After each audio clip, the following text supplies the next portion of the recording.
الذين آمنوا أوفوا بالعقود صدق اللہ مولانا العظیم۔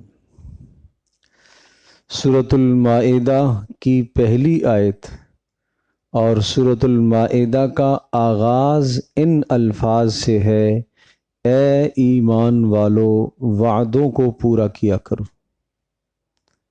اے ایمان والو وعدوں کو پورا کیا کرو۔ وعدہ انسان جو اللہ کے ساتھ کرتا ہے اس کا بھی نبھا ہونا چاہیے۔ اللہ پاک کے ساتھ کیا وعدہ ہے؟ انسان کوئی گناہ کرتا ہے اور اس کے بعد توبہ کرتا ہے اور پکی توبہ کرتا ہے، اے اللہ آج کے بعد نہیں کروں گا، تو اسے اس وعدے کا نباہ کرنا چاہیے۔ کسی مشقت میں پھنس گیا، مصیبت میں آ گیا اور عہد کر دیا، اے اللہ اگر تو نے اس مصیبت سے مجھے نکالا تو میں یہ عمل کروں گا، اتنا صدقہ کروں گا، اتنی نماز پڑھوں گا، تو یہ عہد اللہ کے ساتھ اس نے کیا ہے۔ اس عہد اور اس وعدے کا نباہ بھی ضروری ہے۔ اور اللہ تبارک و تعالیٰ کے ساتھ ایک اور عہد ہے جو ہر مسلمان کا ہے۔ وہ کیا عہد ہے؟ انسان اسلام میں داخل ہوا ہے تو گویا کہ یہ عہد کر رہا ہے کہ اے اللہ میں تیرے احکامات کو تسلیم کروں گا۔ محمد الرسول اللہ صلی اللہ تعالی علیہ وسلم پر ایمان لاتا ہے تو گویا کہ یہ عہد کر رہا ہے کہ وہ محمد صلی اللہ تعالی علیہ وسلم کو اپنا راہبر اور رہنما تسلیم کرتا ہوں، اور میں آپ کی ہر بات کی اقتداء کروں گا، آپ کی پیروی کروں گا۔ تو یہ اللہ اور اس کے رسول کے ساتھ جو وعدے ہیں ان وعدوں کا بھی نباہ ہونا چاہیے۔ اور پھر آپس میں ایک دوسرے کے ساتھ جو ہم وعدے کرتے ہیں ان وعدوں کا بھی نباہ ضروری ہے۔ ضروری نہیں ہے کہ آپ نے کسی کے ساتھ کوئی عہد کیا، آپ نے لفظ وعدہ نہیں ذکر کیا، لیکن آپ نے تاکیدی طور پر میں یہ کام کروں گا، بھائی ضرور کروں گا، لازمی میں آپ کے پاس آؤں گا، انشاءاللہ کا لفظ آپ نے کہا، تاکید کر کے آپ نے کہا کہ یہ کام میں انشاءاللہ کروں گا، میں آپ کے پاس آؤں گا، یہ عہد ہے۔ آپ نے لفظ وعدہ نہیں ذکر کیا، آپ نے اس کو پورا نہیں کیا، اگلا پوچھتا ہے کہ بھائی آپ نے وہ پورا نہیں کیا، اب میں نے وعدہ تھوڑا ہی کیا تھا، میں نے تو کہا تھا۔ تو پھر وعدہ کس چیز کا نام ہے؟ ہم جان چھڑا لیتے ہیں کہ جناب میں نے وعدہ نہیں کیا تھا، میں نے صرف کہا تھا۔ تو مؤکد کلام، تاکیدی کلام کو عہد کہا جاتا ہے۔ اب اس پر ایک واقعہ سناتا ہوں۔ پیارے پیغمبر صلی اللہ تعالی علیہ وسلم نے ایک شخص سے عہد کیا تھا کہ میں تمہیں خادم دوں گا، اور پیارے پیغمبر صلی اللہ تعالی علیہ وسلم کے پاس جب خادم آئے تو آپ نے 2 تو کسی کو دے دیے، 1 رہ گیا۔ اب وہ شخص آ گیا کہ مجھے آپ نے فرمایا تھا کہ خادم دوں گا، اور ایک طرف پیارے پیغمبر صلی اللہ تعالی وسلم کی بیٹی آئی ہے، وہ بھی خادم مانگ رہی ہے اور ہاتھ دکھا رہی ہے، بتایا کہ میرے جو ہے وہ ہاتھوں میں چکی کے نشان پڑ گئے ہیں، خادمہ آپ کے پاس آئی ہیں تو مجھے بھی دے دیں۔ بعض روایت میں آتا ہے کہ سوال کرنے کے لیے پیارے پیغمبر صلی اللہ علیہ وسلم کے پاس گئی، ہمت نہیں ہو سکی۔ رسول اللہ تشریف لائے، بتلایا حضرت علی رضی اللہ تعالی عنہ نے کہ اس مقصد کے لیے آئی تھیں، لیکن آپ سے بات کرنے کی ہمت نہیں ہو سکی۔ آپ علیہ السلام کے پاس غلام تھا، خادم دینے کو تھا، لیکن فرمایا میرا فلاں شخص سے عہد ہے، مجھے پہلے وہ پورا کرنا ہے۔ ایک طرف بیٹی ہے، ایک طرف یہ عہد ہے۔ آپ علیہ السلام نے کیا کہا؟ مجھے پہلے وہ وعدہ پورا کرنا ہے۔ آپ نے قرابت داری کا خیال نہیں فرمایا، آپ نے وعدے کی پاسداری کی۔ کس قدر اہتمام کی ضرورت ہے، کس قدر اہتمام کی ضرورت ہے۔ اور جنگ بدر میں آپ علیہ الصلاۃ والسلام کے پاس ایک شخص آئے، ایک صحابی آئے، اور وہ مکہ سے اسلام قبول کر کے مدینہ آ رہے تھے۔ راستے میں مشرکین نے پکڑ لیا۔ انہوں نے کہا اس شرط پر، اس وعدے پر آپ کو چھوڑ رہے ہیں کہ آپ نے مسلمانوں کا ساتھ نہیں دینا ہے۔ کہا ٹھیک ہے۔ رسول اللہ صلی اللہ تعالی علیہ وسلم کی خدمت میں حاضر ہوئے، اور اے اللہ کے رسول مجھے بھی اجازت دیں، میں بھی آپ کے ساتھ اس غزوے میں شریک ہوتا ہوں، بدر والے لوگوں میں میں بھی شامل ہو جاؤں۔ کتنی فضیلت ہے۔ لیکن اللہ کے رسول میرا ایک عہد ہے میں ان کے ساتھ کر کے آیا ہوں، اور وہ یہ انہوں نے مجھے اس شرط پر چھوڑا تھا کہ میں آپ کے ساتھ شامل نہیں ہوں گا۔ آپ نے فرمایا وعدہ پورا کرو۔ حالانکہ اس قدر شدید ضرورت تھی اس وقت افراد کی، ایک ایک فرد کی قیمت تھی اس وقت، لیکن وعدہ بھی کس کے ساتھ؟ مشرکین کے ساتھ۔ آپ نے کیا فرمایا؟ نہیں، وعدہ پورا کرو۔ تو اب اندازہ کیجئے کہ عہد کی پاسداری کس قدر زیادہ ہے۔ اور ایک اور واقعہ عرض کرتا ہوں۔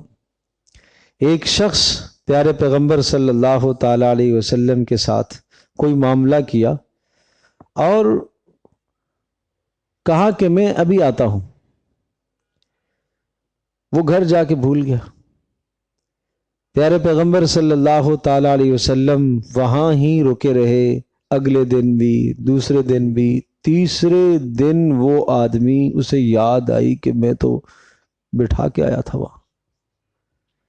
تیسرے دن آیا تو پیارے پیغمبر صلی اللہ تعالی وسلم نے ارشاد فرمایا، ارے جوان، تو نے مجھے مشقت میں مبتلا کر دیا، 3 دن سے میں یہاں موجود ہوں۔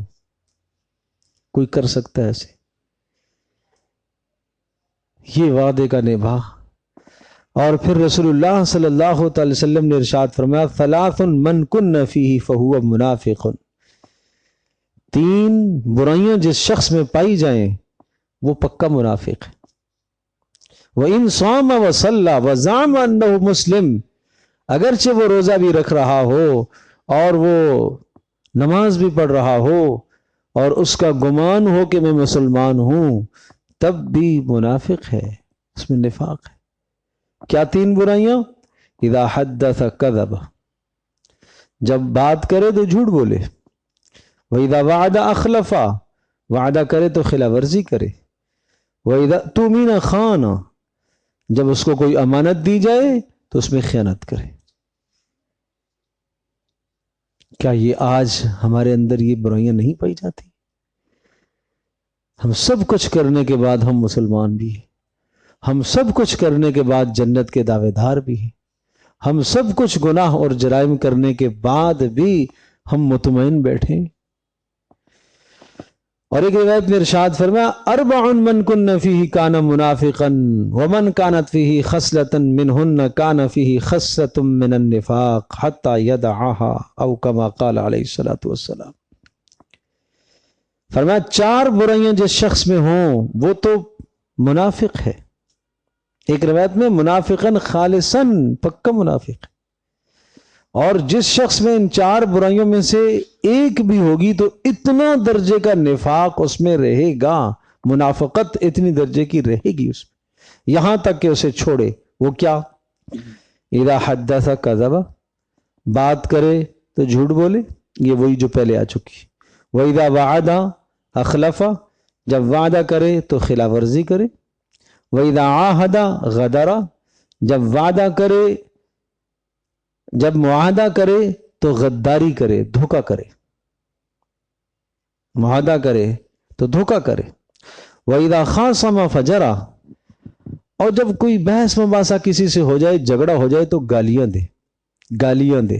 یہ گالی دینا تو نفاق کی نشانی ہے، وعدے کی خلاف ورزی کرنا نفاق کی نشانی ہے، جھوٹ بولنا نفاق کی، منافقت کی نشانی ہے، غداری کرنا اپنے ساتھیوں کے ساتھ، غداری کرنا کس کی نشانی ہے؟ منافقت کی۔